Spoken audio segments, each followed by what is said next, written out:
Move on, Elizabeth, relevant updates to government guidance and legislation since our last meeting. Thank you, Chairman. Members, there haven't actually been any new pieces of legislation to update you on, but the Chairman has asked me to use this item to highlight the provisions that have been legislated for in the last couple of years in respect of permitted development for changes of use of buildings. Since 2013, as part of the growth agenda and measures to simplify the planning system, the government has introduced new legislation in different stages to allow changes of use as permitted development.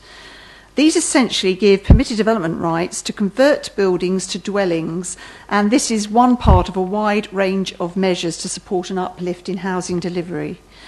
Now, some of the changes are subject to the need to gain prior approval of the local planning authority, but in all cases the key point is that the change of use is deemed to be granted as permitted development, and the Council cannot realistically object to the principle, only check compliance against the technical criteria. The main changes, and I do summarise these, involve changes from offices to residential, shops of various types and classes to residential, storage and distribution, class B8 to residential, and agriculture to residential. It's also possible to change from agriculture to a flexible use of class A1 retail, A2 financial and professional services, A3 restaurants and cafes, B1 offices, B8 storage and distribution, C1 hotel, and D2 assembly and leisure. Where prior approval is required, applicants need to apply to the Council for approval of the technical details. These tend to be in relation to highways, noise, contamination and flooding. There are some restrictions on floor area and also in areas of constraint such as conservation areas and areas of outstanding natural beauty. And members will see the prefix PRA or CR generally on the weekly list, flagging that these are the types of application. Critically, there is a fixed timescale for determination after which there is a default approval. Rather like applications for certificates of lawfulness, these are not committee or call-in items in the scheme of delegation, as the assessments are technical and there is no policy application to be made or member judgment to be applied. These have been effectively predetermined by the government by the making of these changes permitted development. The rigid timescales in any event require speedy determination that do not fit easily in with committee timescales.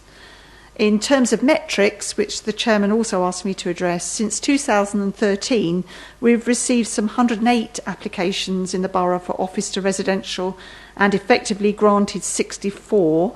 And in terms of all other new style prior approval applications in the last 2 years, we've received 47 applications and granted 23.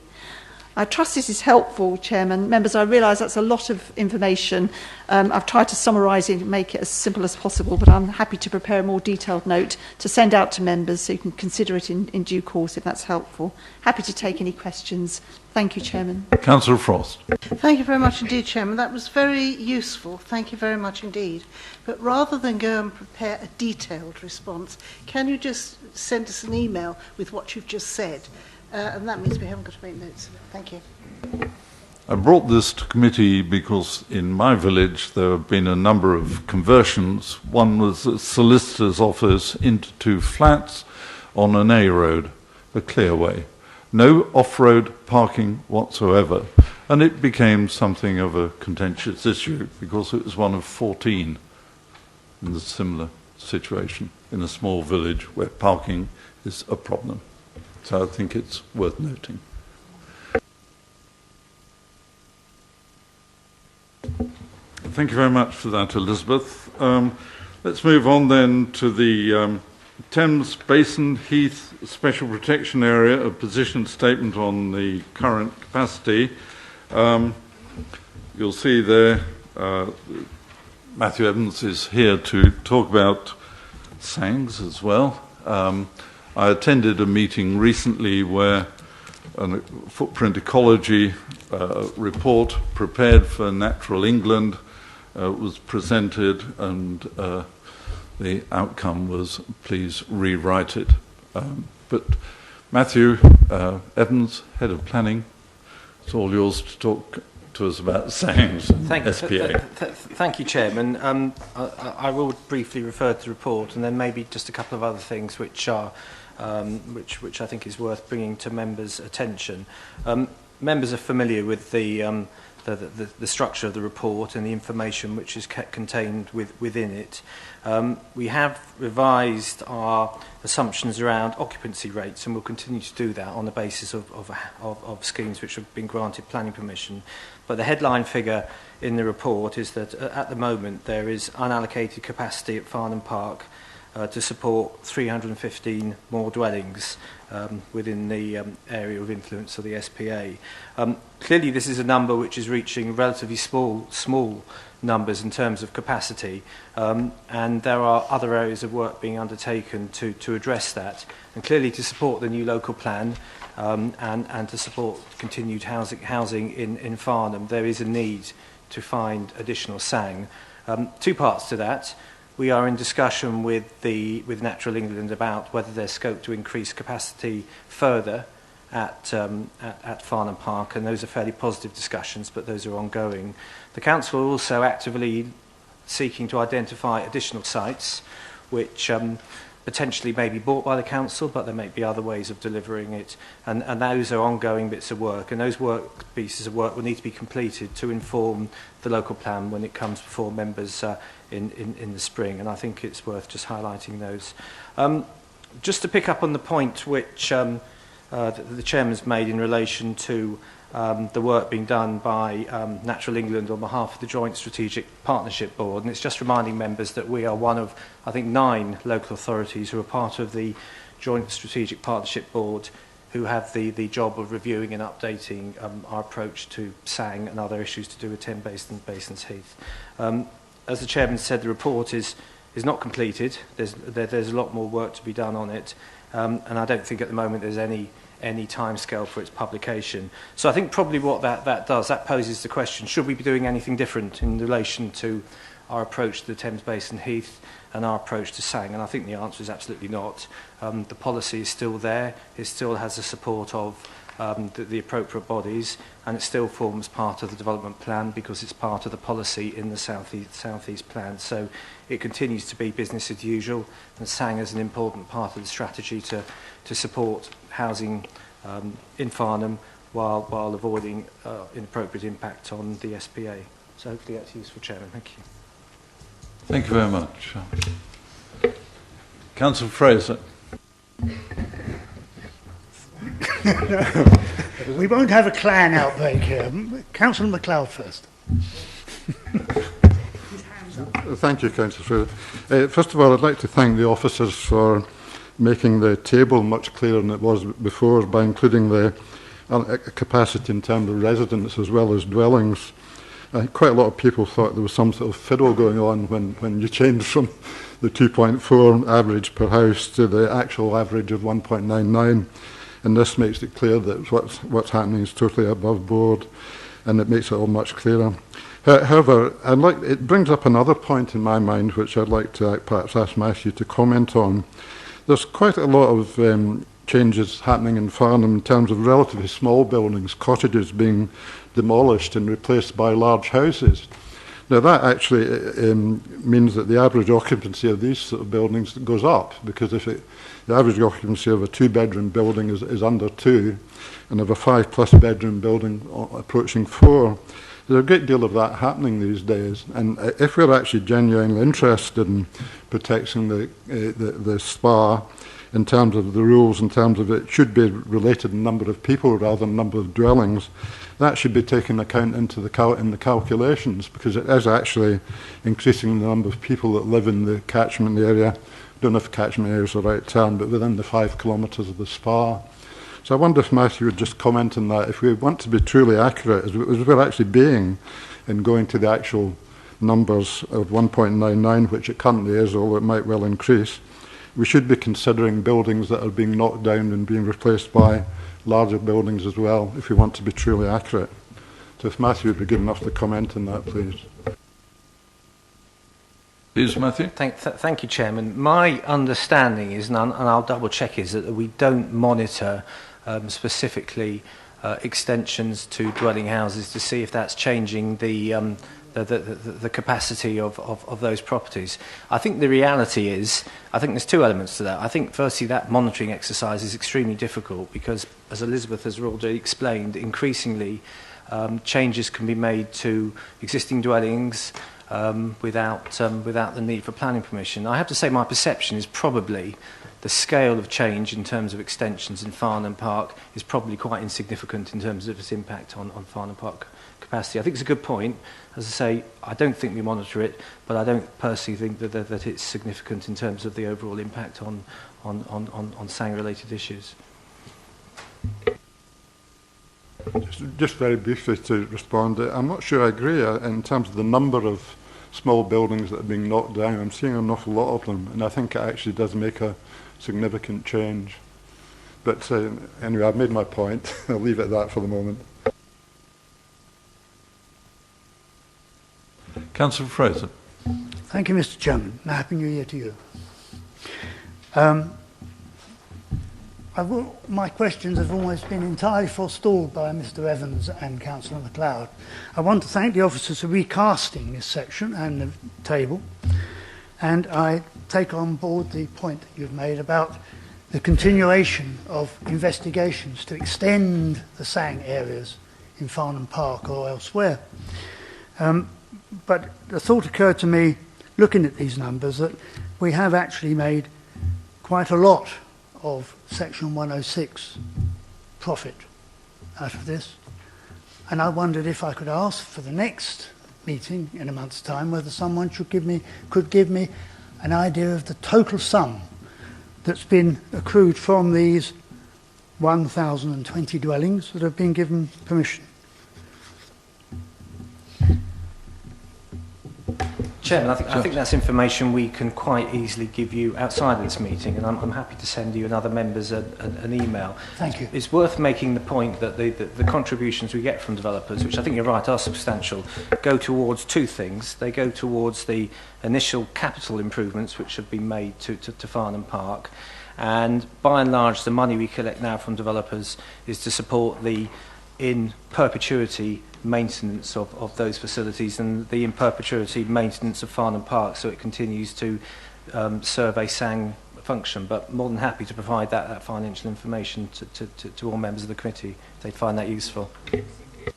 Councillor Williamson.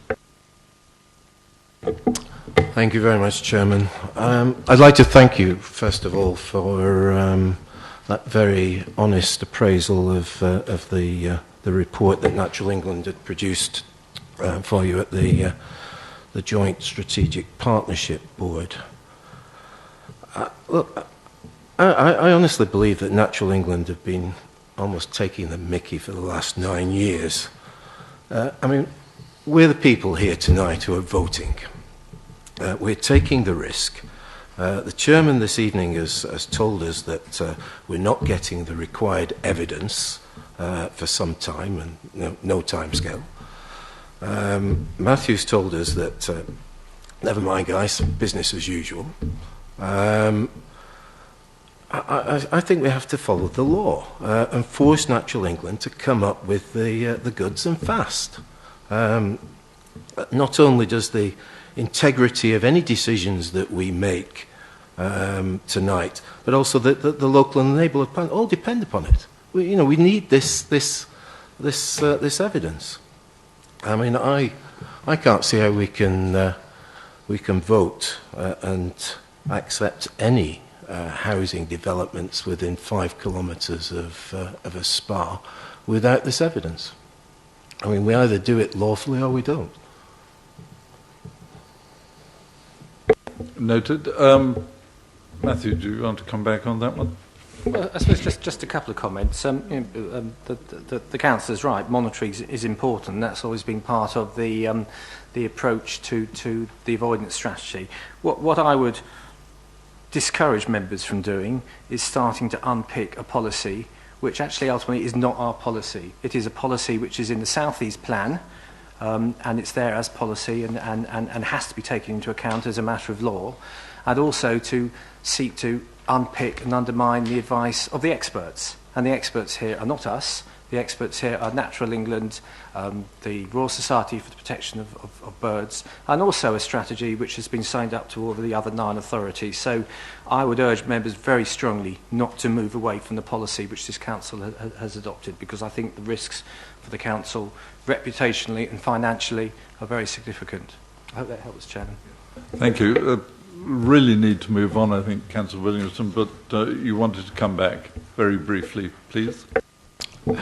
Very briefly, I don't accept the argument that we're all in it together, therefore it doesn't matter. I've heard this argument by officers before. If something is right, it's right. If it's wrong and unlawful and we need evidence, then we need that evidence. And I, for one, will not be approving anything until we get that evidence now. Thank you. Thank you. Yes, that strikes me as predetermination, so I bear that in mind. Thank you. Yeah. Eric. Thank you, Chairman. I agree with Elizabeth, what she said. It's the legislation that needs to change, regardless of the evidence, whether it's working or not. We're required to, collect for sang. So unless the legislation's changed, our hands are tied. Councillor Frost. Thank you very much, Chairman. I understand where Councillor Williamson is coming from, but we are where we are, and sitting around this table, we can do nothing about changing the legislation. We are elected as councillors, and sometimes the decisions we have to make are very difficult, and therefore we have to look at what we're working with. If Councillor Williamson feels he cannot support something, I mean, I've heard this word unlawful bandied around too much in this council chamber from certain quarters, and I don't believe we are doing anything which is unlawful in the terms of sitting here and determining applications. So from where I'm coming from, can we continue to determine applications as we have done it within the boundaries of the law? Thank you very much indeed for that, Councillor. A very positive note. Thank you. The report is to be noted. Is that so, please? Thank you. Thank you very much, Matthew. Applications for planning permissions. In the event of site inspections being necessary as a result of consideration of the applications at this meeting, they'll be held on Tuesday, the 2nd of February, at a time to be agreed. Moving on then, planning applications. A1, WA 2015-1861, erection of a single-storey extension at South Farnham School, School Lane, Lower Bourne, Farnham. Louise, I think you're introducing this item. Thank you, Chairman. The site is located on the northern side of School Lane and is occupied by a 2-storey building in use as South Farnham School. The surrounding area is predominantly residential in character, with an open grassed area to the northeast of the site. These photos are taken from within the site, looking towards the elevation where the extension is proposed to be located. The area where the extension is proposed is currently covered by hard standing and used for children's play. The extension would be located here to the east of the building, and the extension would have a width of 11.4 metres, a depth of 6.5 metres and a height of 3.8 metres. The building would be faced with bricks and pebble dash, which would match the existing building, and the extension would have a flat roof with a large roof light in it. The proposed extensions would be for an ICT suite and for an extension to the existing library. They would not result in an increase in classroom space and would not result in an increase in pupil numbers. The matters of principal and technical opinion are the principle of the development, highways and parking, the impact on the SPAs, archaeology and biodiversity. The matters of members' judgment this evening is the design and the impact on the visual amenity and the impact on residential amenity. Can I also draw members' attention to the update sheet, which outlines that the county archaeologist has no objection to the proposal, and the recommendation is for approval as set out in the agenda. Thank you, Chairman. Thank you very much, Louise. This item is subject to public speaking. I understand the procedure has been explained to you all.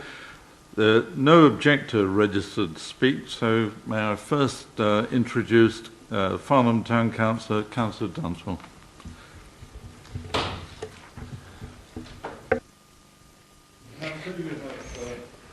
You have 4 minutes. Thank you. Good evening and Happy New Year to everybody. Farnham Town Council welcomes this opportunity to support the residents of School Lane.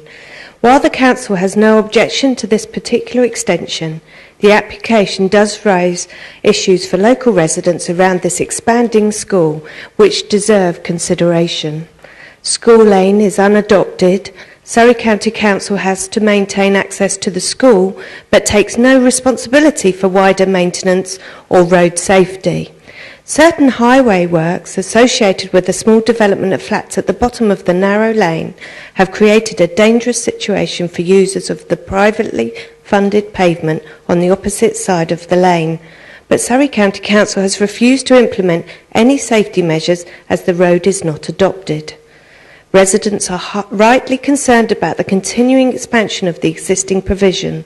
Parents run a voluntary one-way drop-off system in the morning, which works well, providing cars do not have to mount the pavement to avoid parked cars as a result of the previously mentioned development.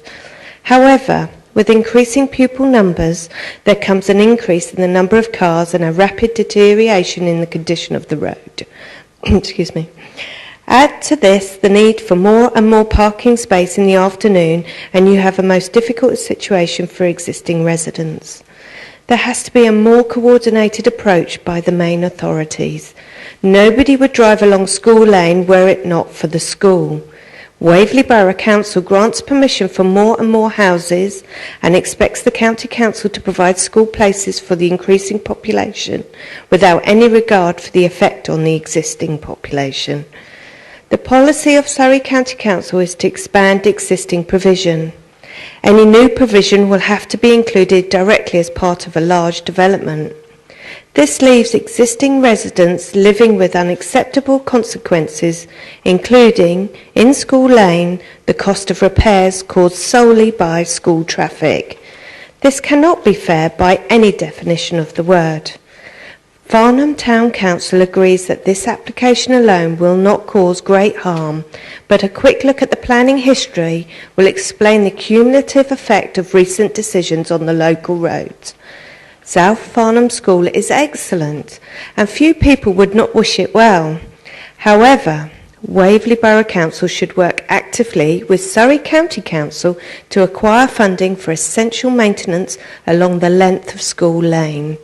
This is a matter of some urgency, not only for the convenience of residents, but also for the safety of our youngest school children. Thank you. Thank you, Councillor Dunsmore. So now moving on, may I introduce a supporter, Sir Andrew Carter. You have 4 minutes, sir. Thank you very much indeed. I'd just like to say the extension is for a library and IT facilities at the school, both of which are very, very poor. It's an old Victorian school that has been developed, and the facilities have not been developed in that area, so we need to put those in. It's been sympathetically designed, we believe, to fit in with all the building that is there, and the buildings that we have put in a couple of years ago, 3 years ago, really do fit in beautifully. It will benefit all of the children in the school, and I think it should be noted that this development has no bearing whatsoever on pupil numbers. Indeed, the pupil numbers in the school today are some 140 less than they were in the 1980s. Thank you. Thanks, Andrew. Members, your turn. Thank you, Chairman. No, I just really wanted Yep. I just really wanted to explain why I called this into committee, because I did so very early on in the process when residents contacted me, and I did say to the officer concerned, who isn't here tonight, who has since left, that some of the issues that would be raised would not be directly related to this planning application, but I really felt that the residents should have a chance to have these views aired in public, because this is an issue that is going to increase, and although we're looking at a specific application here, there are implications for other sites where this is going to happen across Farnham. So the residents originally were going to come along and speak. They've sent in their statements. I think probably the town council has summed it up quite well. This is a narrow, unadopted road, and when you go round, the hill up to the school gate is maintained by Surrey. That we go up and down to the school, no problem. But the bit round as you go round, especially the one-way drop-off, is voluntary. And the residents have made a real effort here, because the residents don't have to accept that voluntary one-way system.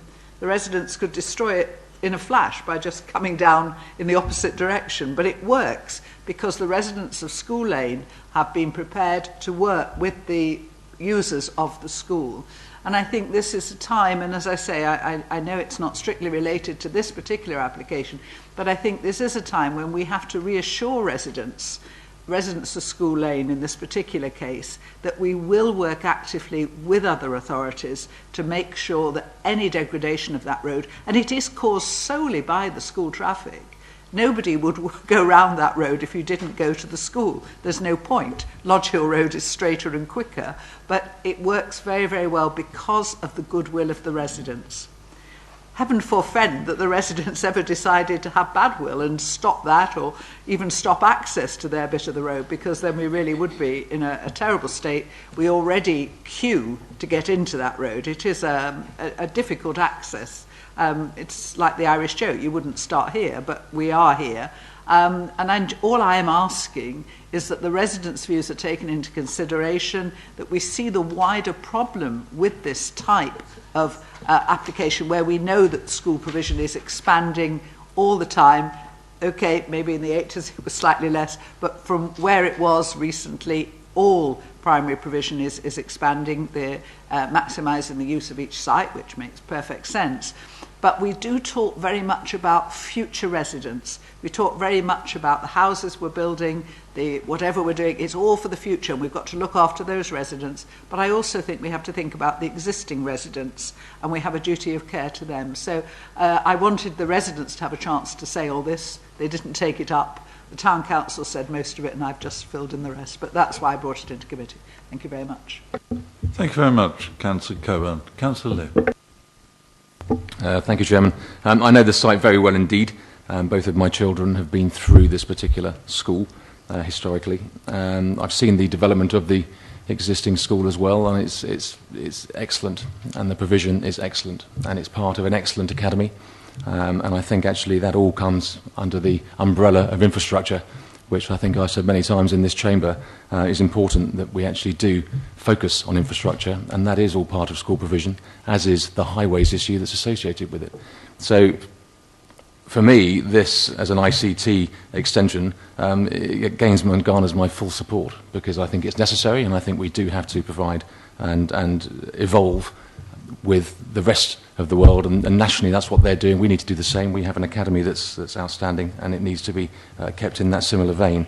So we'll get my complete support. The issue that I would like to address with this, though, is the opportunity that we have with regard to the infrastructure towards looking at the county, discussing with the county, to maybe have some kind of consultation with those residents to see if what they want is that road adopted.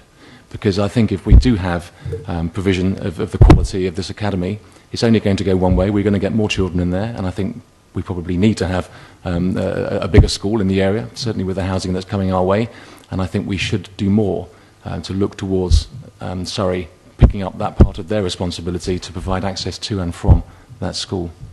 Thank you, Chairman. Thank you, Councillor Lear. Councillor Frost. Thank you, Chairman. Well, having patted everybody on the back, maybe we could actually get back to the planning application. The adoption of the road is not part of this planning application, and maybe local members for that area would like to see what they can do to get the road adopted, if that's what the residents want. Because we may find that is not what the residents want. They prefer it as it is. So if we could take that out of the equation and get back to the planning application. My concern, and I do have a concern about this application, is that I'm delighted they want to improve the IT facilities, delighted they want to increase the library. But this site really cannot take much more expansion.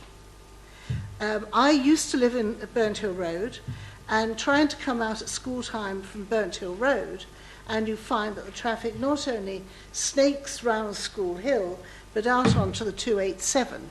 So you've got that gunged up with cars waiting to get into the school.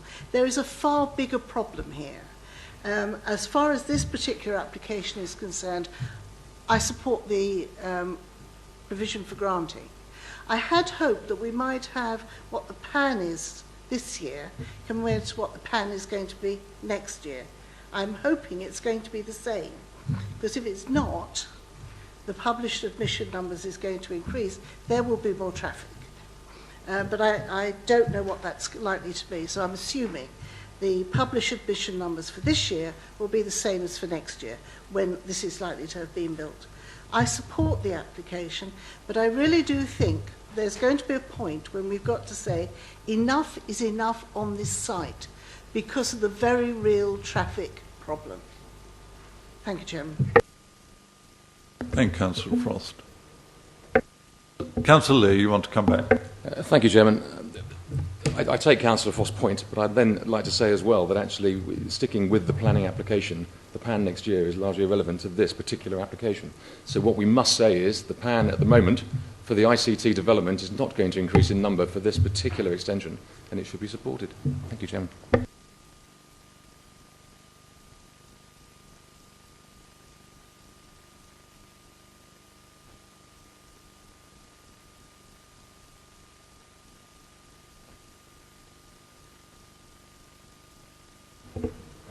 Any other members before we move on to the recommendation? Just say simply, Chairman, I support this application for the very straightforward reasons that put forward by the officers and by Sir Andrew. I think it's a very good thing that this application has been used to give the opportunity to raise other issues to do with Surrey and to do with possible future expansion of the site. So I think it's very useful that there's been that discussion, but I don't think any of that should take away from supporting this application. I'll be supporting it. Thank you, Chairman. Thank you very much, Councillor MacLeod. So, members, the revised recommendation is set out in the update. Permission be granted, subject to conditions 1 to 3, and informative 1 is set out on pages 20 and 21 in the agenda papers. May I have those in favour, please show? That's unanimous. Thank you very much indeed. Thank you, members. Item A2, WA 2015-2114, an application under section 73A for the variation of condition 2 of the planning permission WA 2012-2019 to allow alteration to the foundations to lower the dwelling into the landscape at land at 7 and 9 Pine Ridge Drive, Farnham. Rachel. Thank you, Chairman. Members will be aware this application is made under section 73A, and this essentially allows the applicant to vary a condition on an existing permission to make minor changes to that original permission. In relation to this current application, the applicant is seeking to vary the plan numbers condition to allow the dwelling to be lowered into the landscape. The principle of a new dwelling has been established under the original permission. That's WA 2012-2019. Members are asked, in relation to the current application, to consider the changes from the original scheme. These are described in detail on page 31 of your agenda, and whether there would be any material harm over and above the original proposal. Turning to the application site itself, it formerly formed part of the garden of 25 Longdown Road. That's outlined in blue, 25, and the main application site located or outlined in red on the southeast of Pine Ridge Drive.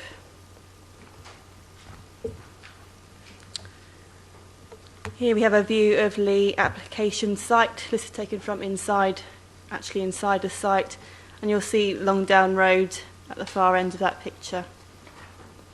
You'll see a number of clearance works have started on site, and you'll see the fencing already in place. That is where they've started to implement that original consent.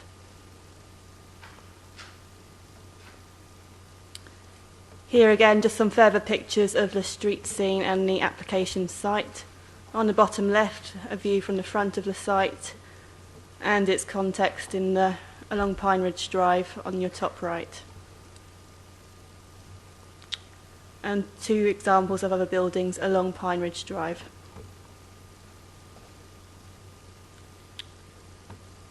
And again, further views along Pine Ridge Drive. You'll see from these photographs that the road is very verdant in character and well treed. Here we have the proposed site plan. In the middle of the screen here is the proposed dwelling. It's got an area of hard standing and parking to the front and side. The key changes here to point out in comparison to the appeal scheme which was allowed is the removal of an additional tree and its replacement at the front of the site. The siting and layout of the dwelling itself remains unchanged from that allowed at appeal.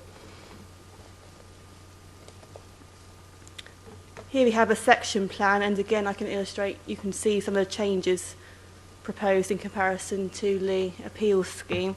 That's outlined for you in black. Essentially, through a change to the foundation method, the applicant is seeking to lower the dwelling into the landscape, and that amounts to a drop in the ridge height of around 1,000 millimetres.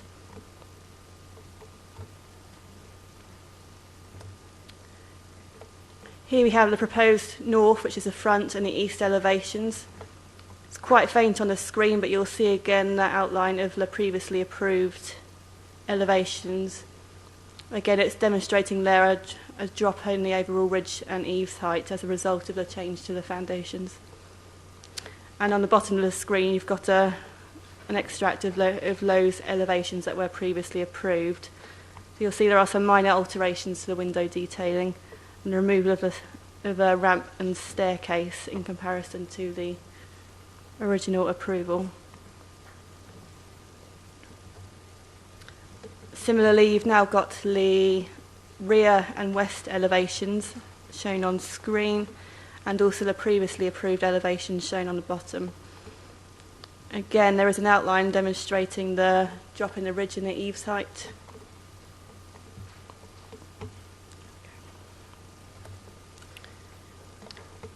These are the plans for the proposed ground floor.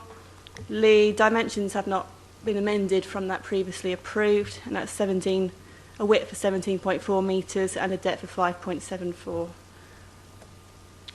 And the proposed first floor plan. The matters of principal and technical opinion in relation to this application are the principle of development. In relation to this, the principle of development has been established by the granting of the original planning permission. Members are advised that it would be inappropriate and unreasonable to revisit the principle of the entire development. In relation to climate change and sustainability, the original permission granted on appeal did include the installation of a biomass burner and boiler, and this was the subject of condition 13. However, revisiting this, as there are no local plan policies at the moment requiring this type of development to achieve a particular rating or include renewable energy technologies, it's felt there's no justification for reapplying this condition. In respect to the matters of judgment, the considerations are, firstly, the impact on visual amenity and the area of special environmental quality, that's policy BE3, and existing trees on the site. In this respect, the Council's Tree and Landscape Officer has raised no objection to the change in the foundation method and concluded that the application proposes to retain a reasonable level of trees on site and provides appropriate new planting on the street scene. Officers consider that the changes to the scheme would maintain the spacing to neighbouring dwellings and would not have any greater an impact on the wooded appearance of the site or the wooded character in comparison to the approved scheme.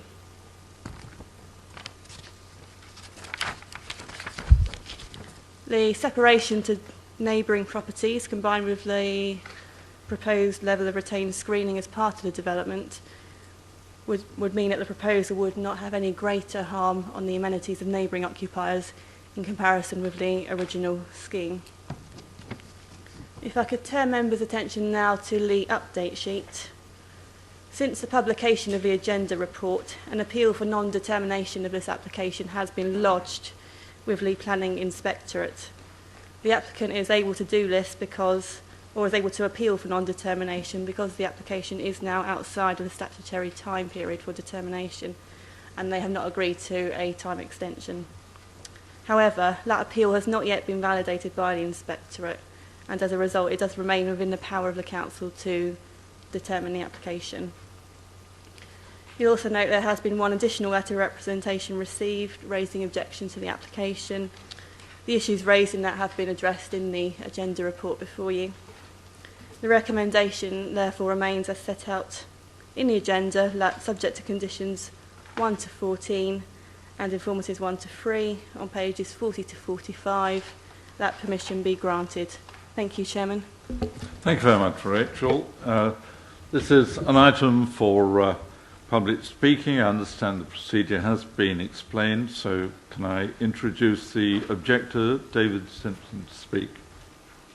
Sampson, sorry, I do beg your pardon, sir.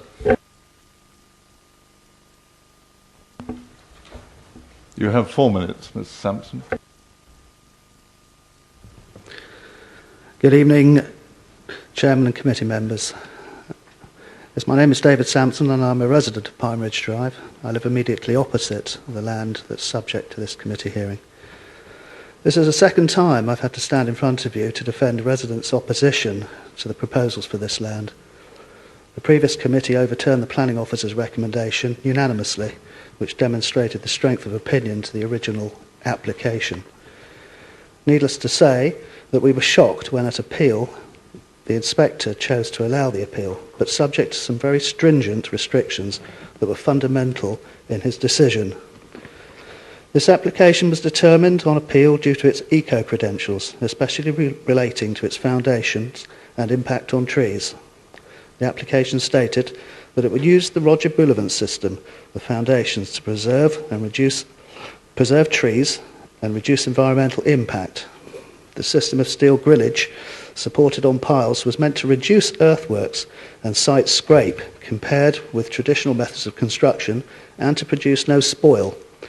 Changing the foundation type fundamentally changes the basis upon which the appeal decision was made. Condition 2. An additional tree needs to be removed. Additional trees have already been removed since the original application and decision. The inspector was very clear on this in his letter, paragraph 15 of the appeal decision.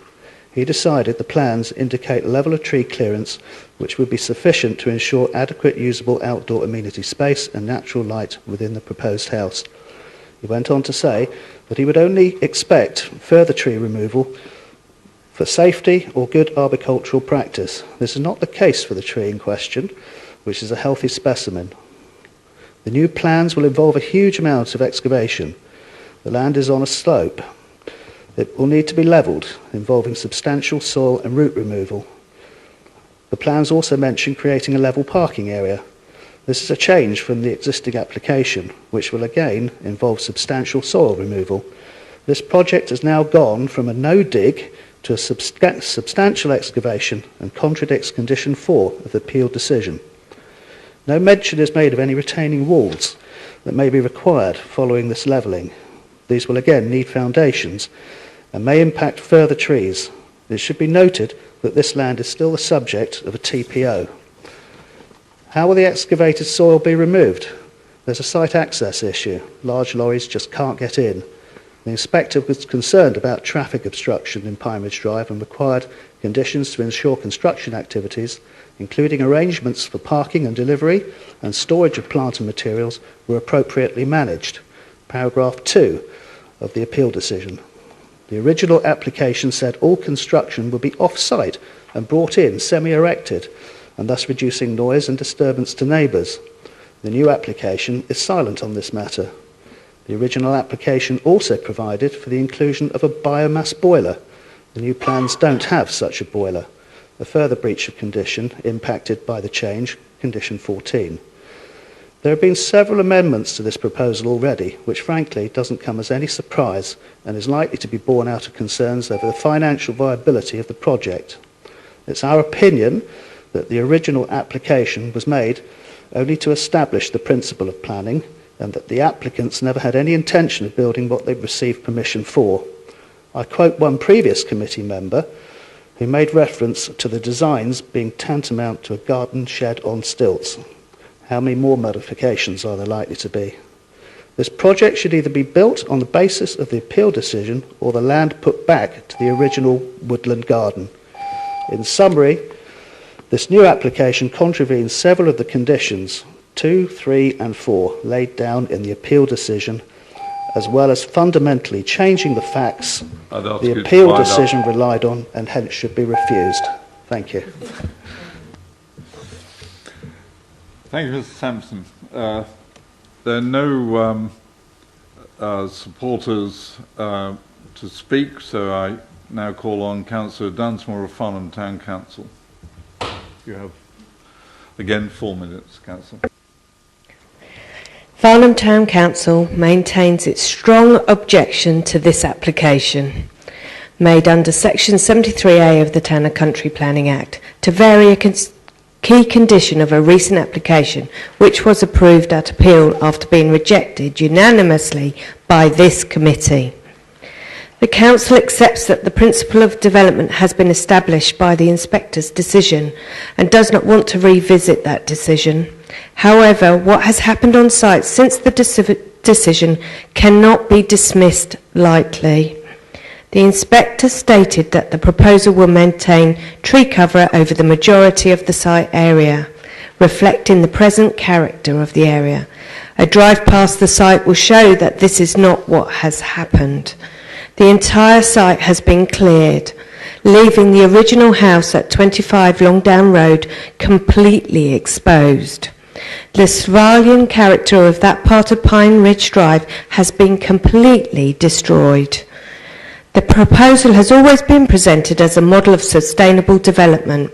When doubts were first raised about development on this site, the owner of 25 Longdown Road had consultation meetings with local residents to explain why such a special design would be acceptable. She continually stressed that this would not be a traditional house, but an eco-friendly house, which would nestle amongst woodland and would be unobtrusive in the landscape. The proposed changes failed to deliver this vision. The inspector's decision was made on the assumption that this was to be a timber-clad, 2-storey house to be constructed using the Roger Bullivant system of foundations. The method of design and construction would be acceptable on the site because it would minimise the impact of building works and preserve much of the undergrowth. There was to be little impact on the narrow drive, as there would not be the need to excavate and remove large quantities of earth. The removal of the condition would fundamentally change both the design of which permission was granted and the impact of construction on local residents. While the removal of one mature Scots pine might not seem to be excessive in the local context, when one considers the strip site, the removal of a mature tree to be replaced by a sapling would be the final act in the destruction of a well-wooded character of the site. The applicant has failed to engage with the local community in any way and has not tried to understand the special nature of Pine Ridge Drive. They have consistently failed to deliver the development for which they have permission, and to remove the one remaining tree of any size reveals a lack of respect for the inspector's decision. In brief, Farnham Town Council remains convinced that the original application was made acceptable only by the strict conditions placed on the method of design and construction. Had the original design not been innovative and designed to minimise the impact on the site's wooded character, permission on this small site would not have been granted. This proposal fundamentally changes the basis on which the original planning permission was granted, and only a new application can assess its suitability. Thank you. Thank you, Councillor Duntle. Members, down to you. Councillor Thank you, Chairman. Just before I make a comment, there's one issue which I may have missed, but it does say that we don't have a policy in place at Waverley with regard to particular ratings for the Code of Sustainable Homes, and therefore, as a result, there's no justification for applying Condition 13. And yet, on my paperwork, Condition 13 is still in, and it looks like it's still applicable, with the dwelling hereby approved shall not be occupied until the proposed biomass burner boiler indicated on the approved plans has been installed. Is that a mistake, or is that?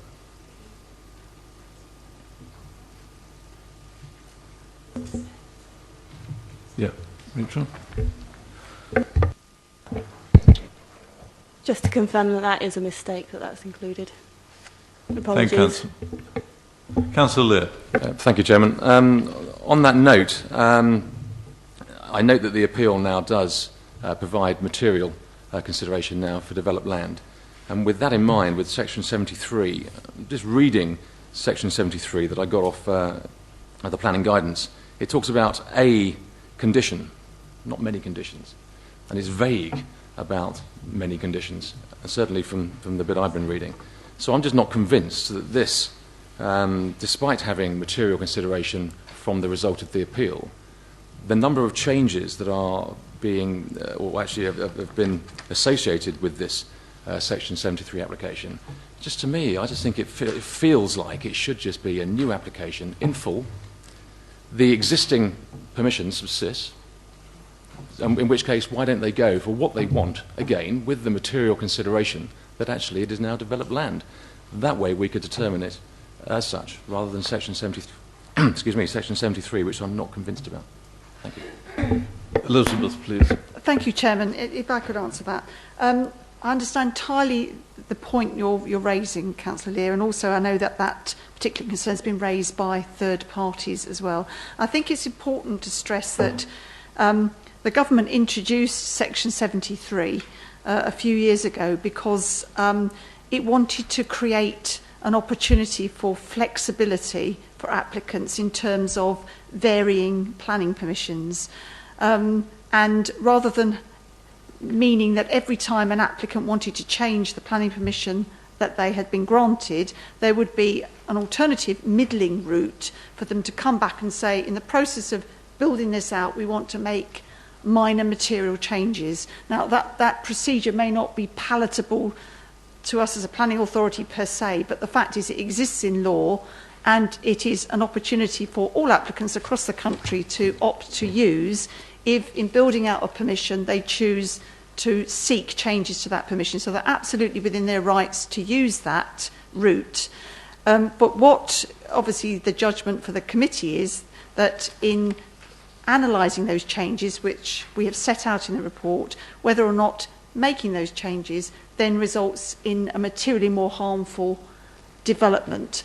But as Rachel has explained, we can't revisit the principle of a dwelling on that site. All we can do in reality is examine the changes that are being put forward and whether they now create so much greater harm as to now mean that permission should be refused. There clearly are aspirations, perhaps a different building altogether should come back with, but that's not for the committee to judge at this point. As you've heard me say so many times, you must assess and determine what is before you, and that is accept the principle was established on appeal and whether or not the changes now proposed are so significant and harmful as to warrant a refusal. In terms of changing other conditions, Section 73 does give the planning authority the opportunity to revisit the conditions on the original consent and to ask the question whether or not they should be reimposed or whether there have been material changes in circumstances, policy changes, site circumstances, to mean that they may not need to be reimposed in the same form. And you have to go through that test in evaluating an application under Section 73 or Section 73A in terms of reimposing the conditions. Sometimes, if the development's already been partly built out, it would be ridiculous to say submit your materials again if in fact they'd already half completed it. What you'd be saying is something different. You'd be saying those materials shall be retained and not changed, because obviously you've bypassed the route whereby you want the materials to be submitted. So that's why that re-evaluation of conditions is also part of the process. So I hope that's helpful, but that's why they've gone down the route that they have. Thank you, Chairman. Thank you, Elizabeth. Thank you, Chairman. As regards the condition regarding the biomass, if we look at paragraph 26 of the Inspector's report, he gives a reason why he's imposed that condition. So my advice would be to retain the condition if we were minded to grant the permission, and the applicants can come in to, change it if they wish. If they don't wish to comply. Thank you. Thanks. Councillor Lear, you want to come back? Yes, thank you, Chairman. Thank you for that biomass condition. My major concern with this is the no-dig condition that was put upon the appeal report. And this change through the Section 73, it flies in the face of condition number 4 in its entirety. And that is one that really does change the emphasis and the nature of this dwelling. Thank you, Chairman. Thank you. Councillor Frost. Thank you, Chairman. I will not be supporting these changes. Section 73 talks about minor material amendments. This is a major material amendment and really does warrant a completely new application. They have already got an application. This great eco home has been approved by the inspector with all the conditions, etc. That should be enough. But no, they're flying in the face of what the inspector's saying and saying, well, what can we get away with now? Well, I'm sorry, these are major amendments. They are not minor. To dig down when in fact there was going to be no digging in the first place, this is ridiculous. Therefore, I really cannot support the amendments that they want to make here. If they want these amendments, they come in with a proper planning application to say this is what they want to do. Now that brings me back to the fact that they're going to appeal on non-determination. If we say no today, what impact does that have on their appeal for non-determination? Elizabeth, Rachel. At the moment, their appeal for non-determination has not been validated, so if we go ahead and make that decision before they get to validate it, they'll likely change the appeal to appealing our decision, so in a similar way to a normal appeal, which you may well be familiar with. Thank you. Thank you. Councillor Story. I really have nothing new to say other than to say I support what Councillor Frost say. Absolutely. Councillor Williamson. I haven't got too much either to say, but I'll support Councillor Frost on it as well. And also just make one extra point, which is if we approve something like this, we're absolutely encouraging other people to do exactly the same and just abuse the system. I mean, the system is abused enough anyway, but if we encourage them to do it, I think we get what we deserve. Thank you. Councillor Fraser. Though it pains me to say it, I do support the inspector on this one. I think conditions 2, 3 and 4, particularly 4 and 13, are fundamentally important and should be maintained, and we should not grant permission for this development. Councillor MacLeod. Fairly briefly, I also support what Councillor Frost and colleagues are saying. I find some of the logic being used in the officer's report a bit puzzling, actually. And it says at 2 points in the report on page 30 and page 39 that this is essentially a full new application. Yet it says on page 39 a full new application would not be appropriate. So I just found the logic being used rather puzzling. And Surely we as a committee have the right to decide on conditions, regardless of whether they represent a full application or not. We've been given these conditions. Do we agree or don't we? I don't agree. I support what Councillor Frost and others say. And I don't actually think it's even relevant whether this represents a full new application. It isn't a full new application. It's a variation on conditions. In my opinion, we should refuse it. As I say, I just find some of the logic in the report a bit of a puzzle.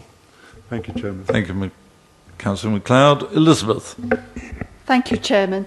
If I could just clarify that for you, Councillor MacLeod. It is a difficult one because although it is an application under Section 73 with this guise of minor material amendment, effectively the Council, if it grants permission, is granting a fresh planning permission.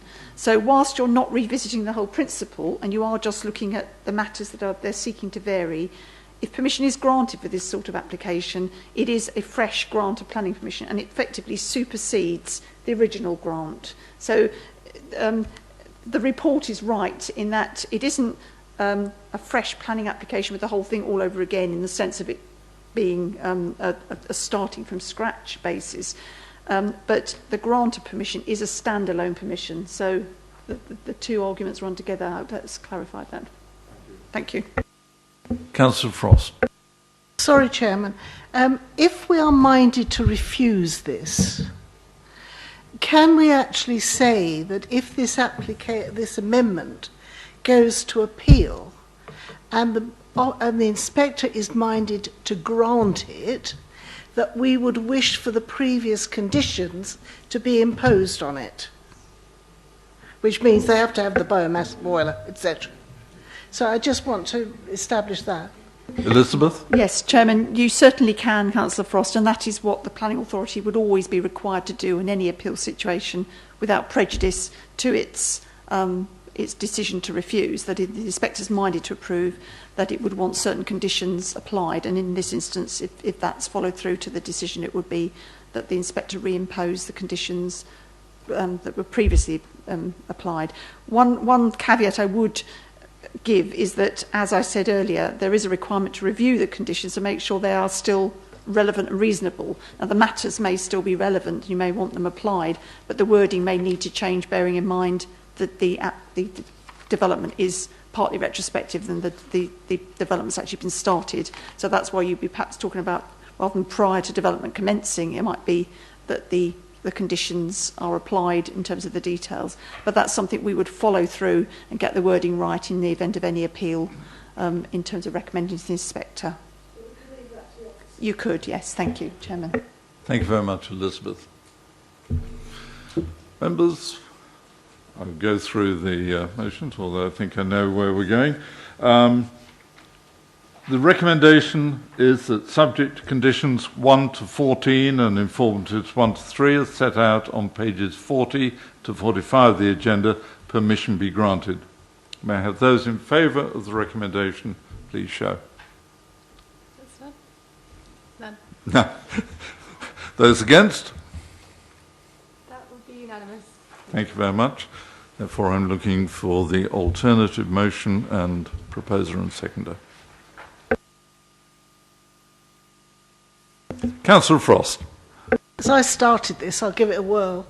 That this application be refused as it is considered by the committee to be a material change to the original planning application, which was granted on appeal.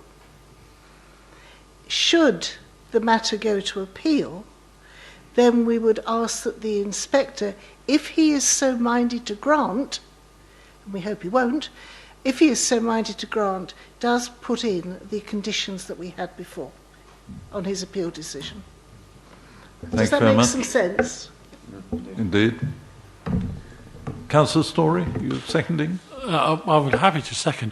I would think that we should also introduce the fact that we believe that the proposal will contribute considerably greater harm to the environment than the previously approved scheme.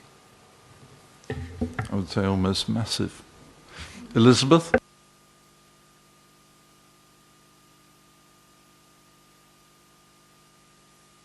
Thank you, Chairman. Just taking up Councillor Story, I think it was, comment, that we should articulate the harm. I'm sorry, was it? Yes, it was. I think that is critical in that the inspector will be expecting the council to actually identify what harm this creates over and above the previous allowed permission. So I would suggest the following wording. The site lies within an area of special environmental quality within which the local authority aims to promote landscape enhancement and conservation of the area's local distinctiveness. The development, taking into account the proposed changes in comparison with planning permission WA, whatever the previous number was, would be out of keeping with the character of surrounding development and would directly and indirectly lead to the loss of trees that would erode the semi-rural character and well-wood appearance of the area. And then picking up Councillor Frost's point, the proposal would not, in the Council's opinion, constitute a minor material amendment of the previous permission. The proposal is therefore inconsistent with the aims of policies D1, D4 and B3, the Waverley Borough Local Plan 2002, the Farnham Design Statement 2012 and the, Farnham Design Statement 2010, I think it is. That's it, Chairman. Thank you. Councillor Fraser. I think condition 4 concerning the deep bulk excavation needs to be mentioned in there because that would do more material harm to the trees than the simple landscape matter. Elizabeth. Thank you, Chairman.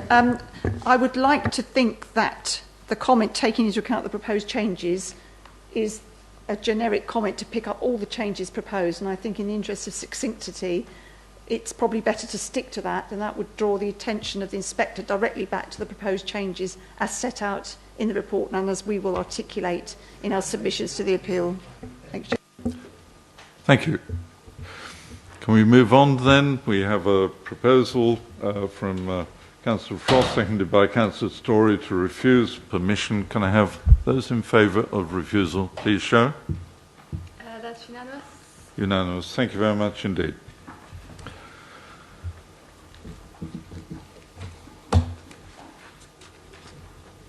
Oh, I think it's Carol.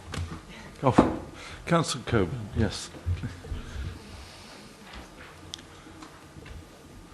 We'll move on to item B1, WA 2015-1895. It's a non-public speaking item. Approval of reserved matters, appearance, layout and landscaping following the outline approval for the erection of 4 dwellings at land at the Lobster Pot, 40 Upper Hale Road, Farnham. Rachel. Thank you, Chairman. The application site is located on the north-east side of the Upper Hale Road. Here you'll see the aerial view. You'll note there's an existing Lobster Pot restaurant is just adjacent. The application site forms part of the car park for the restaurant. And you'll see that it's mainly surrounded by residential development. I'll take you now through a couple of site photographs. You'll see, starting with the top photograph, you'll see the existing restaurant and existing hedging along the rear of the site. To the bottom, you'll see on the left some of the residential development opposite the site, other side of the Upper Hale Road. And on the right, you'll see the immediate neighbour to the site, and that's number 42 Upper Hale Road, and the car park in the forefront. Some further photographs of the street scene here. Again, you'll see the type of residential development which is opposite and adjacent to the existing car park and application site. This is a reserved matters application, so in effect a stage 2 following the outline approval. I'll just take you through briefly the matters which are for the committee to decide tonight. There are a number of matters already determined at the outline stage, the original application being allowed on appeal. And those matters are the means of access, the layout and the scale. The reserved matters for consideration are appearance, landscaping and layout. Although the layout was established at the outline stage, the applicant has now proposed further modest changes to that layout. So whilst the principle of the layout has been agreed, but the only proposed change and difference in respect to the layout, it is only the differences from that original approval that should be the focus of the discussion or consideration tonight, along with the appearance and landscaping. I've also included this information on page 62 of the agenda if you want to read it in there.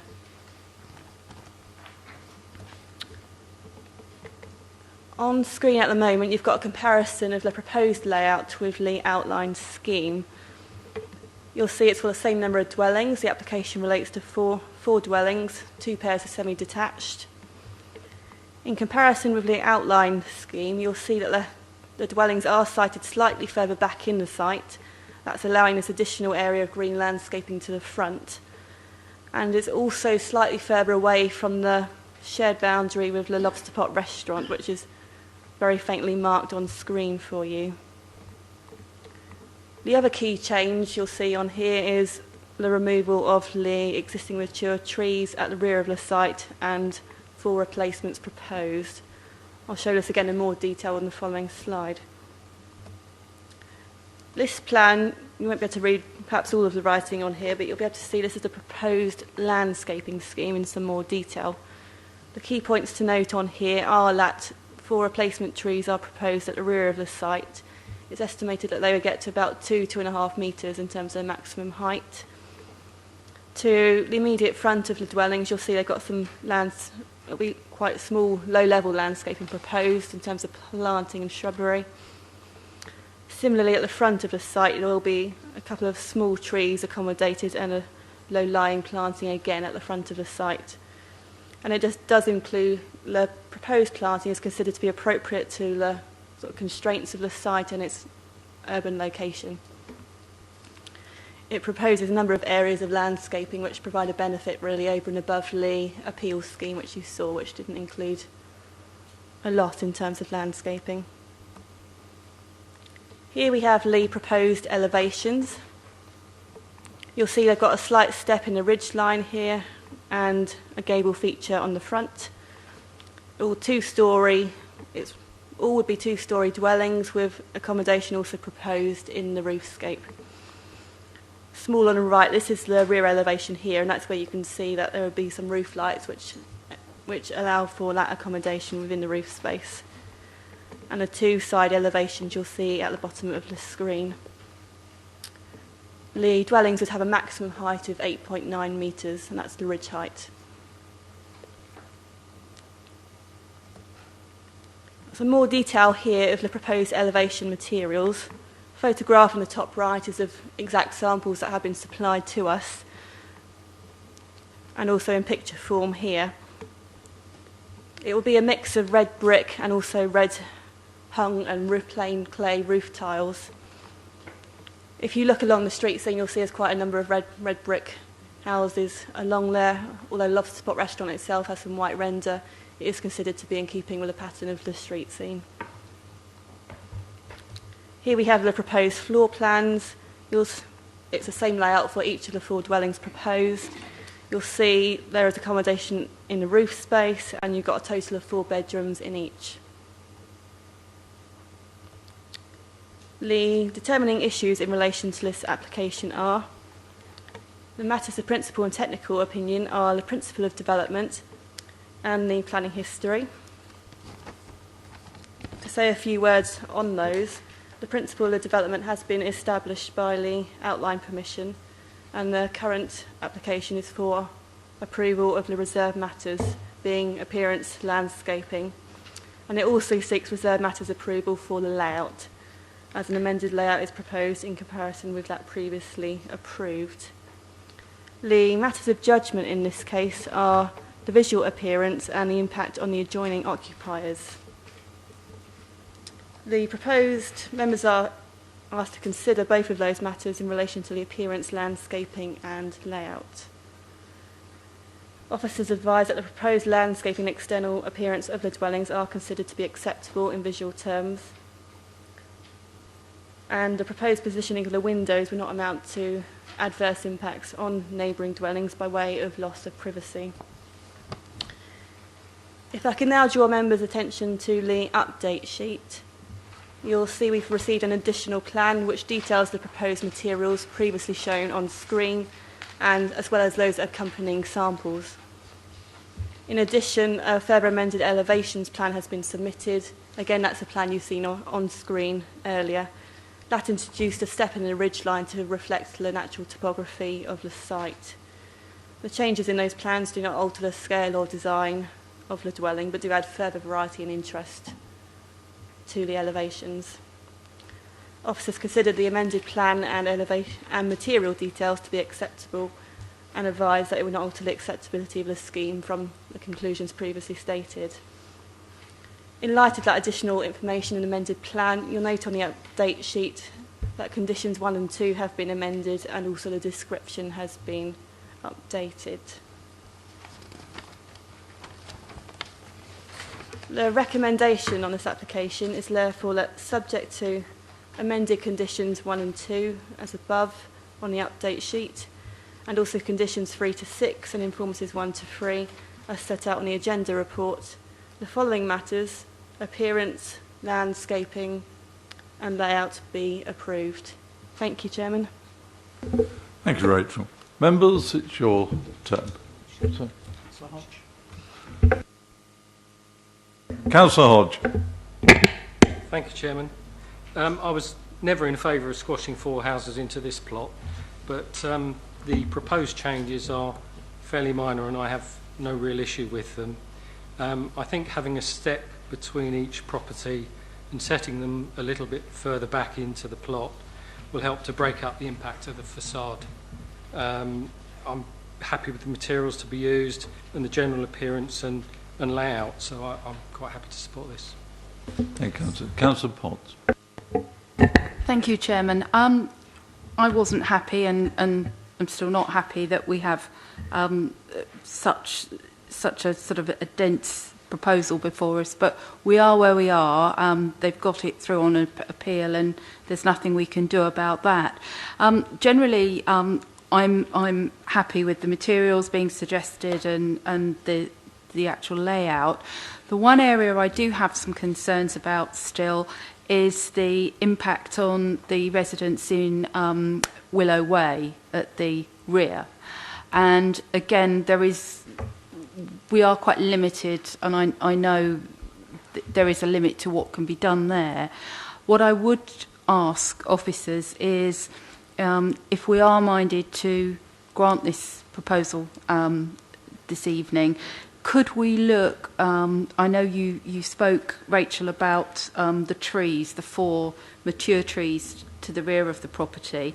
The existing trees, I think, are so close to what is proposed to be built, there's no way they would survive the development anyway, or people are going to move in and straight away put in an application to fell the trees or indeed fell them. So I think we need to take a slightly more pragmatic approach. And could we robustly condition the trees? I know we're saying mature trees, but what developers tend to put in is what I call mature trees, and what actually go in and then take 20 years to grow.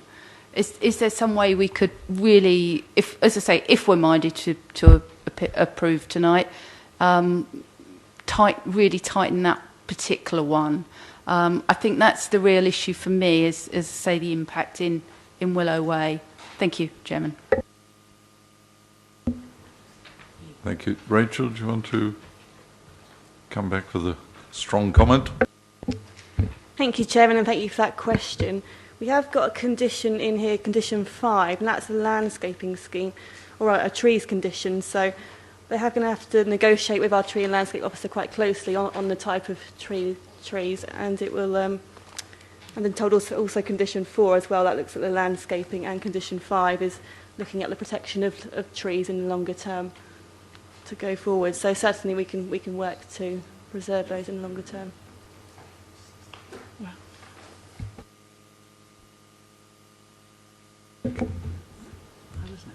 Yes, Councillor Coburn first. So I've got everyone down. You just never notices my name, even if I put a big arrow to it or anything. No, just to say, I couldn't agree more with everything that's been said. It is disappointing that this went through, especially as the parking is very tight and doesn't meet our minimum guidelines. And, but as Councillor Potts said, we are where we are. But we have to make the best of a bad job. Not a problem with the houses, really, although it does beg a question as to how much freedom we actually have on, appearance. When we give a permission for 4 houses, there's not a great deal of scope, is there? But anyway, you've got these 4 crammed-in houses, and the only redeeming feature is going to be the landscaping. It's the only redeeming feature, and I couldn't agree more with Councillor Potts. Back and front, I think we have to be really strict on what we're asking people to put in when we have these really tight situations. I mean, what's going out? They're hazel trees, aren't they, that are going out, aren't they? They're quite mature anyway. They're sort of big trees. And I accept that trees have to go. But, to put up some spindly little thing, and we've got this, if you like, at the corner of the Bourne Crossroads, they've put in these spindly trees. Well, I hope I'm around long enough to see them screen something, And I think, I do think that, we should be really specific on the size and the height of these trees and the species and everything else. Certainly other authorities are, and I think if we can really put in some strict condition about the hedging at the front, because again, it's very, very tight, but it will make a huge difference along that roadside. You've got mature hedges on one side, and I think to put in something spindly and wait 500 years for it to grow into a hedge is really not acceptable. So I do agree that we really want strict landscaping conditions on this site. Councillor Fraser. Thank you, Mr. Chairman. Those of you with very good eyesight will notice, both in the agenda, page 58, and up there, that the trees proposed to be placed, the mature trees, are 1.2 metres high maximum, which, for those of you in old money, is a little under 4 feet. And they're called Chanticleer, which is not an English tree at all. I wondered if we could make it apparent, our disturbance at the replacement of our own English trees, mature, with 4 bloody foreigners that are only 4 foot high. Elizabeth. Chairman, I do fully appreciate the various comments on landscaping and tree size, but I think my advice to you would be to come back to, as Rachel said, that we do recommend condition 4, and of course you do have in-house arboricultural experts who will look at this very carefully and respond to the details submitted by the applicants and then give advice back as to whether or not the screening will in the first instance be appropriate, but also that there's appropriate spacing for the species of that height and size. So I'd ask you to leave it with the officers to take your views forward, that you're looking for something mature and long-lasting to present good landscaping pursuant to that condition, but we will take the advice of the arboricultural officer discharging that condition on your behalf to make sure that it's appropriate. Thank you, Chairman. Are you content, Councillor Fraser? Thank you, Madam. I have every faith in our arboricultural experts. Thank you very much. Councillor MacLeod. Thank you, Chairman. I don't need to ask the question I was going to ask. It's been covered by comments already made. Thank you. Well, thank you, members. Let's move on to the recommendation then, if there are no further questions. The recommendation is set out on the update sheet and subject to amended conditions 1 and 2 and conditions 3 to 6. Informatives 1 to 3 are set out on pages 67 and 69 of the agenda report. Following matters, appearance, landscaping and layout be granted. Those in favour, please show. That's unanimous. Thank you very much indeed. Item B2, WA 2015-1945, erection of 3 dwellings and associated works following demolition of the existing building and removal of the hearth standing at 5455 Southern Way, Farnham. Gemma, please introduce the matter. Thank you, Chairman. The site lies to the north of Southern Way and currently comprises a single-storey building with associated hard surface parking. The lawful use of the site is as a motor rental outlet. To the north of the site is Farnham Railway Line, and a Network Rail car park is located to the northeast of the site. The proposal is for the demolition of the existing commercial unit and associated hard surfacing and the erection of 3 two-bedroom terrace dwellings. The proposed terrace would be 2-storey in height with a ridge height of 8 metres. The proposed dwellings would be accessed from Southern Way by way of private driveways, which would lead to surface vehicle parking spaces. The proposal involves the provision of 6 car parking spaces. The proposed terrace would feature hipped and gable roofs with side and rear eave dormer windows. The proposed floor plans. Planning permission was previously refused for a scheme for a terrace to 3 dwellings on the site for reasons, amongst others, which is set out on page 79 and 80 of the agenda, of overdevelopment and out of keeping with the character and appearance of the area. The comparison demonstrates that the height and bulk of the current scheme has been significantly reduced from that refused scheme. And if you'll see here the previously refused scheme outlined in red.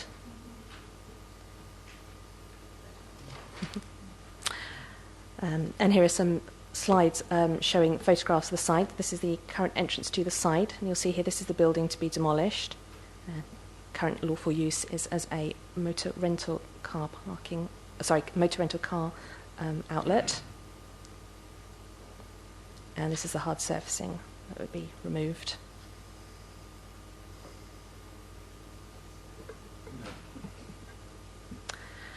Moving to the left of the slide, the matters of principal and technical opinion are the principle of development, having regard to the site's location within the Hazelmere, developed area of Hazelmere.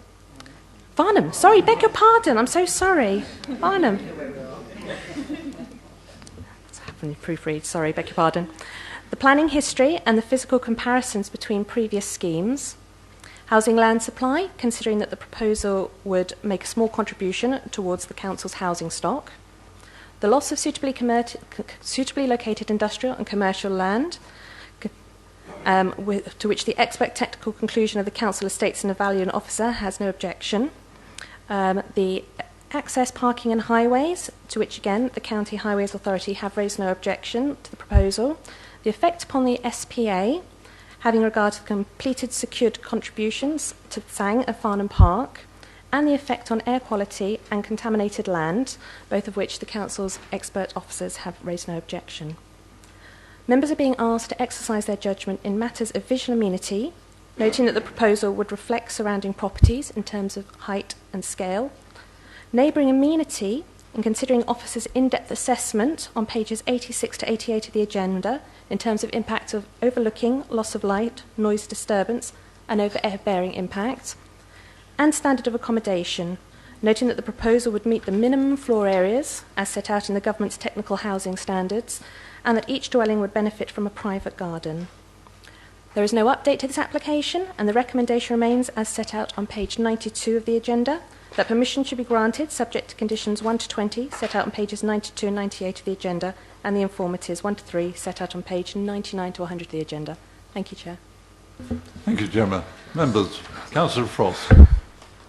I know this site very well, Chairman, and certainly people I know who live round the proposed site are not raising any objection to this. I like the idea that it's smaller than it was before, and it will fit in with the houses around there. There's absolutely no doubt about that.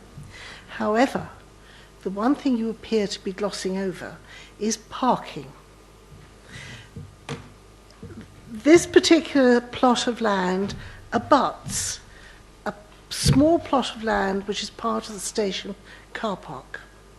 My concern would be that there would be overflow parking into the station car park, which means that people who normally park, season ticket holders, in the station car park will go onto the roads around Waverley Lane and around that area. So it does concern me slightly. It may be only 6 houses, and you may have put 6 parking spaces there, but from 2 each. But my concern would be that in fact we don't have enough controls on it. We have only recently put in controls on that part of Southern Way concerning the coaches and the heavy goods vehicles that turn round there and park there. So we've just actually put in some parking restrictions to try and make life easier for the people who currently live there. I really don't want to say no to this application, but I do think we've got to recognise the difficulties of parking in that area, and particularly on-street parking. Elizabeth? Chairman, if I could just come back on that particular point. I understand entirely what you're saying, Councillor Frost, but I think it needs to be recognised that, as we set out on page 89, the scheme does comply with the Council's own parking guidelines. And members will recall that you went through a process 2 years ago to put together local guidelines which are demanding, and they do expect a lot from developers, probably over and above that which the County Council would normally expect.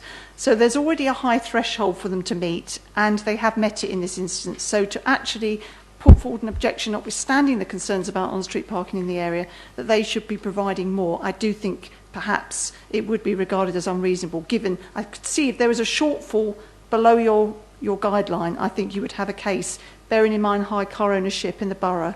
But we have put forward these guidelines on the basis the NPPF invites councils to do that, and they are being complied with, and I think we would have quite a tough fight on appeal if we suggested that, notwithstanding that, they weren't providing enough. So I do say that to give some context to that. But thank you. But I felt it really was worth noting because it's a very difficult area around there for parking. Councillor Fraser. Thank you, Mr. Chairman. I am preparing myself to be told what I am about to raise as a matter is nothing to do with planning. You will notice on the little site plan on page 71 that north of the site there's the level crossing. That level crossing is a thundering nuisance in Farnham. Its gates are closed to traffic for 20 minutes in every hour, I believe, on average. And it would be nice if an alternative could be designed. Looking to the future, the easiest alternative to a level crossing is a bridge, not on the level crossing site, but adjacent. Looking at the plan... You are correct, it's not a planning... This is nothing to do... This is nothing to do Yeah, with right. planning. Mr. Chairman, would you bear with me in this instance? No, I'm sorry, I can't, You Councillor can't. Fraser. Councillor Williamson. To come to Councillor Fraser's rescue, I refer you to MPPF para 41. This is very much a matter of planning. I'll read it out to you if you wish to know what it says. Local planning authorities should identify and protect where there is robust evidence, sites and routes which could be critical in developing infrastructure to widen transport choice. Now, there is one thing that Farnham needs. It is a resolution of the issue of that level crossing. It's not only causing a problem in terms of traffic, it's pollution and health. It's a major consideration. If we build houses on this site, we will be blocking the only potential site that we could put a bridge on. Now, you may choose to have a compulsory build the houses and put a compulsory purchase. I mean, £1 million. What's that? It is expensive.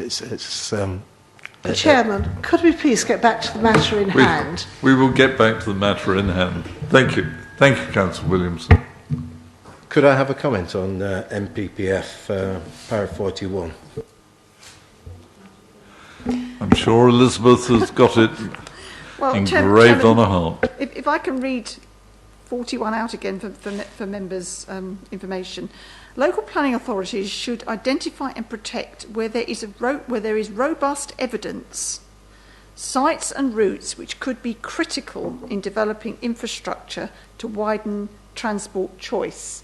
So clearly, as has been fairly raised, that in going forward, infrastructure is important to development, and we should be looking as a planning authority to identify critical infrastructure. But that, first and foremost, is the role of the local plan. And I think it would be unreasonable, totally unreasonable, to hold that as an objection against this development, because it is not prejudicing an identified infrastructure project. It's hypothetical with respect.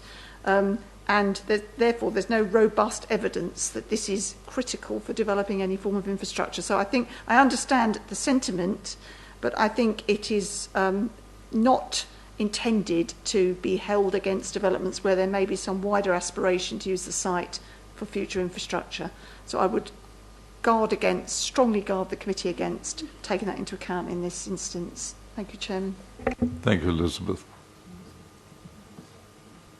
Okay. Councillor Coburn. Yes, very briefly, can I just say that I think this is going to be such an improvement on that site where we've had business after business that's never succeeded. And I think it's, well designed and much, much smaller, obviously, than what was previously done. I do share Councillor Frost's concern about parking, and I do accept what you say, Elizabeth, about our minimum standards. The problem is, on a road like Southern Way, we got it wrong before, and we're going to get it wrong again if, at the detailed applications, we persist in producing narrow roads within estates, because you have a situation where we do have extra cars and they have to go somewhere. We had all this with the Portland Place Island, and we said, well, we know where they'll go. They'll go into the station car park. And where have they gone? Into the station car park, because the hospital car park, because there was nowhere else for them to go. And you will always have a problem, and I would love to be able to build in to our decision making a sort of minimum width of road, if you like, so that we are putting in not only our minimum parking, which we're doing here, and I have no problem with what we're doing here, but also learning from our mistakes, where we've done these narrow little windy roads, and when you go down them, all you see is cars half parked on the pavement, half parked on the road. You've all been there. They're all over the borough, and they're quite ugly and not particularly pleasant for residents. And I do think, as we're going now into detailed applications from all these outline ones that are going to go through, we should really be looking in very great detail about the amenity, the wider amenity for residents. I mean, that's what we're here for, isn't it? To produce good design, good layout, good quality development. And I think it is an issue that we should continually look at and question to make sure that we're getting it right for future residents. As for this one, I think it's very nice. Councillor Fraser. Yes, me again, sorry. I'm continually looking at the traffic jams caused by the 20-minute closure of the gates, and I listened intently to the wording of Clause 41, and it seemed to describe the situation we were looking at here absolutely correctly.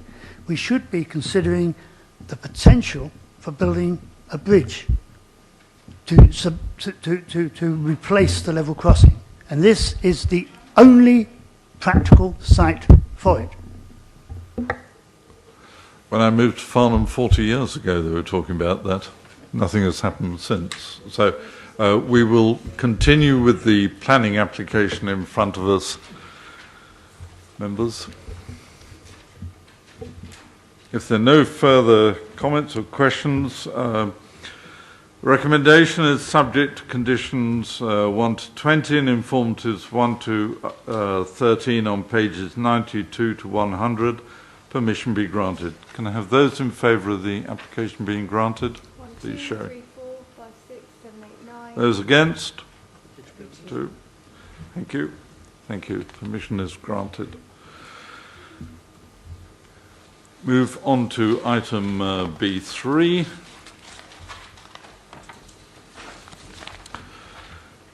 WA 2015-1949, change of use of the upper floors from office to form 3 flats together with the erection of a 2-storey extension, external alterations following demolition of the existing first floor rear extension at 49 Downing Street, Farnham. Gemma. Thank you, Chairman. The site is located on the eastern side of Downing Street and is occupied by a 3-storey Grade 2 listed building, currently in a lawful retail use at ground floor level, with office use at first and second floor. The application is for the change of use of the first and second floor from office space to form 3 one-bedroom units. The application also proposes to demolish an existing flat roof first floor rear extension and erect a 2-storey extension at the rear, measuring 6.7 metres in height. The proposed extension would feature a bin store at ground floor level and a kitchen at first floor level. The proposal also involves changes to fenestration and the replacement of an existing 1.7 metre high timber boundary fence and gate with a 1.7 metre high brick wall. Just moving through some of the slides here to show the existing and proposed elevations. The floor plans show that each unit would feature a living room, a kitchen dining room combination, a bedroom and a bathroom. The proposal also involves the creation of 2 bin stores. Just to point out on the floor plan, this is the proposed 2-storey extension here. Bin store at ground floor, kitchen at first floor, and just moving back onto the elevations. That's this extension here. This flat roof element here at first floor level is what's to be demolished as part of the proposal. I'm sorry, beg your pardon. Demolished as part of the proposal. Here's a photograph of the front of the site, just to get an idea of where it is in the street scene.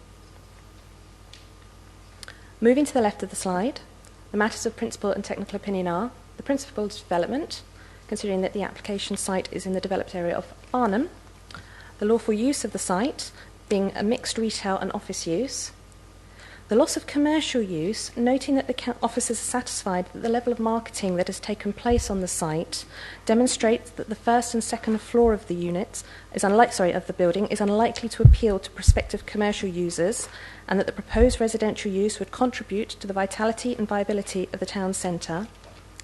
Housing land supply, noting that the proposal would make a small contribution to the council's housing stock. Impact on highway and parking, noting that Surrey County Council have raised no objection to the proposed dwellings in terms of highway safety and parking provision. Impact on flooding, having regard to the expert standing advice of the Environment Agency. The effect upon the SPA, noting that we've received a completed unilateral undertaking to secure contributions towards the Sang at Farnham Park, and the expert advice on archaeology.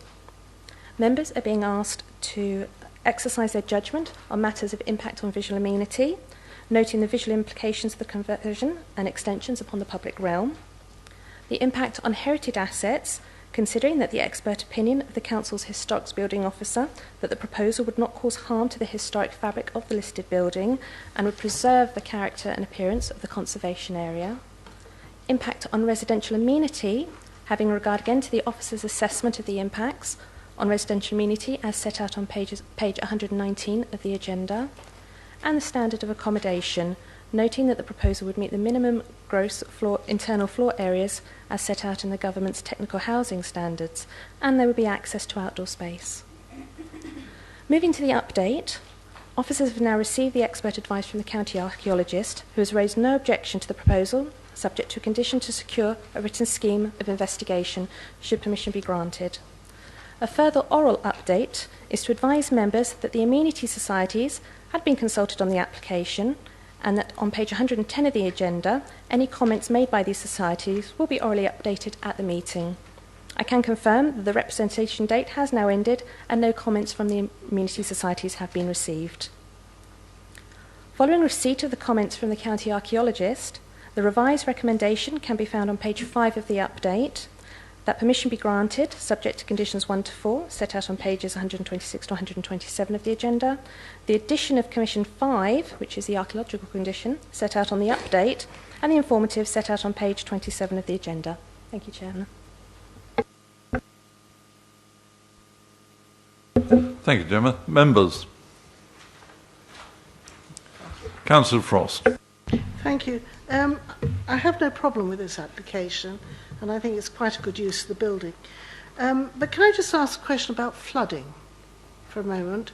You say you've consulted the Environment Agency, but Surrey County Council now has responsibility for flooding, and you didn't mention they had been consulted.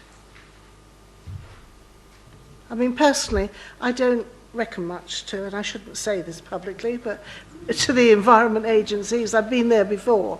But I do want to make sure that the right people have been consulted. Yeah, the statutory consultee for flooding would be the local lead flood authority on developments of 10 or more dwellings. So this would be under, so they wouldn't be consulted. So it would be the environment. So sorry, for surface water. Sorry. Councillor Potts. Thank you, Chairman. Yes, we've seen a number of these applications coming forward, sort of certainly in the last 18 months or so, and to me, I think it seems a very good use of the space and the building. It's good to see that it's being regenerated and being done so sympathetically as well, which I think is also very important, and sort of breathing a new life into the town itself, which I think is great. Yes, it's a shame that obviously no commercial enterprise or business wanted those premises, but for me, I'm fully supportive and will be voting in favour of this evening. Thank you. Thank you. Councillor Fraser. Thank you, Mr. Chairman. I hope it makes no difference to this otherwise quite excellent scheme, but have you noticed this month's intentional mistake? The plan is... You'll tell us. The plan has been printed upside down, and therefore south elevations are really north and east elevations are really west. This does make a difference to the amount of sunlight that will be entering what is a north elevation, but is erroneously noted on here as south.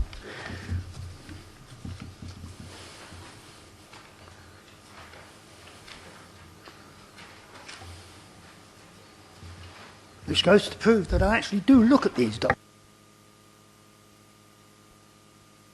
Didn't doubt for one moment.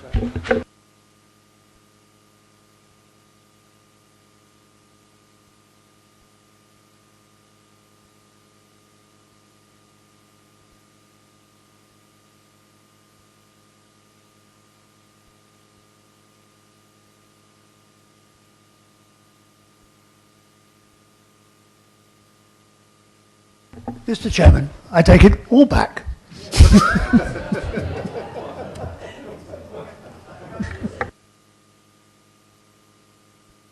I do apologise. Councillor Story. I was just wondering if I needed to buy Councillor Fraser some strings so he can tell left from right. Sorry, Councillor Fraser.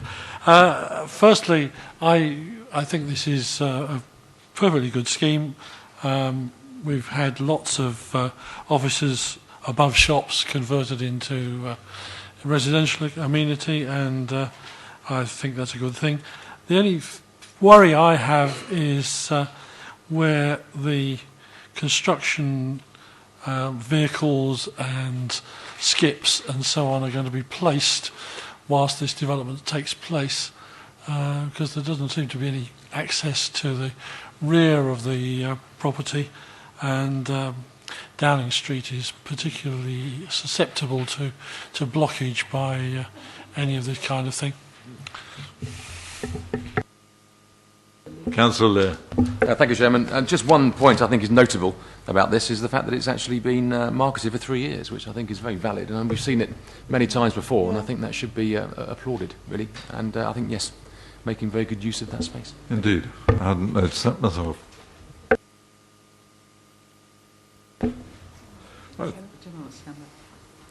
Sorry, Gemma. Yeah. Sorry, just to respond to Councillor Story's this question about parking of vehicles for construction. We can actually add on a construction management plan condition to this application, where the applicant would have to identify parking places for construction vehicle, plant, machinery, etc., during the construction phase, if that would allay some of your concerns. Thank you. Thank you. Thank you very much, Gemma. Councillor Coburn. I think that's essential. If you remember when they did the Carlton Yard bit, because that backed onto the car park, they actually put a skip and various things there. And that was such an improvement because it used to have old beds and mattresses and goodness knows what before they put the buildings there. This one, as you say, is much more enclosed, but we certainly need to have that clarified because the last thing we need is skips up Downing Street. The mind just, well, you just can't take it in, can you?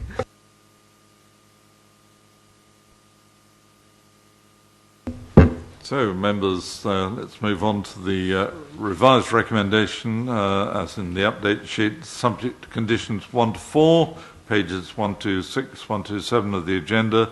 Additional condition 5 is set out in on this update sheet, and an additional condition in relation to the method of construction and siting of skips, etc. And the informative is set out on pages 1 to 6 of the agenda. Permission be granted. Those in favour, please show. Yeah, that's unanimous. Unanimous. Thank you very much, members. Let's move on to item B4, WA 2015 1998, erection of a single-storey side extension alterations at 37 Alma Way, Farnham. This application's been brought to us before the area committee because the agent is a councillor, an elected councillor. It would normally have been dealt with, or could be under the delegated scheme of this council, but in the show of openness and fairness, it's brought to committee. So let's move on with the presentation. Rachel again, is it? Thank you. Thank you, Chairman. The application site is located on the eastern side of Alma Way, number 37. You'll see it's primarily detached dwellings and it's residential in character along that road. Here again you have an aerial photograph which illustrates the same point. Here you have a photograph of the existing dwelling. You'll see it labelled number 37 in the centre of the photograph, and arrow showing the location of the proposed extension. I believe you, Rachel. What did I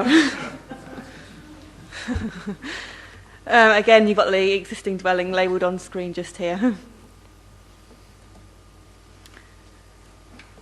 This is the proposed site plan, and you'll see outlined in red the proposed extension, which is a single-storey side extension, which also extends to the front as well.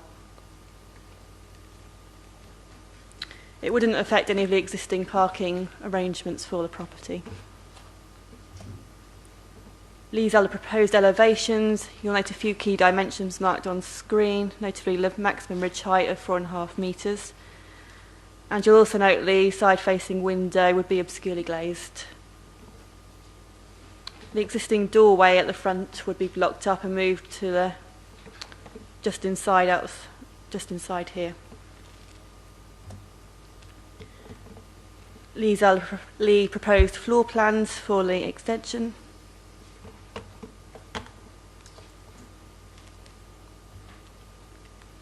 The determining issues in relation to the application are the matters of principal and technical opinion. The principle of development is acceptable subject to its impact on visual and residential amenities. The matters of judgment in this case are the design and the impact on visual amenity and the impact on residential amenity. The recommendation on this is that permission be granted. This is set out on page 137 of your agenda. There's no update for this application. Thank you, Chairman. Thank you very much, Rachel. Councillor Coburn. I just want to say I really almost think we should make this compulsory for some of the houses we've got in the town. You know, the ones that were built, as I say, I couldn't date this one accurately, but there was a period when we were bland beyond blandness with just sort of no elevations, no sort of interesting materials, and just these very unattractive, unimaginative boxes, if you like. And this sort of extension really does give a little bit of character, a bit of detail, a bit of interest to the house, and I think it's an excellent choice, and I'm sure it will improve even just moving the doorway. I mean, just having, that extra bit of protection. It's all these small details that are missing so often in these large estates that were built probably in the 60s, but maybe I'm being wrong.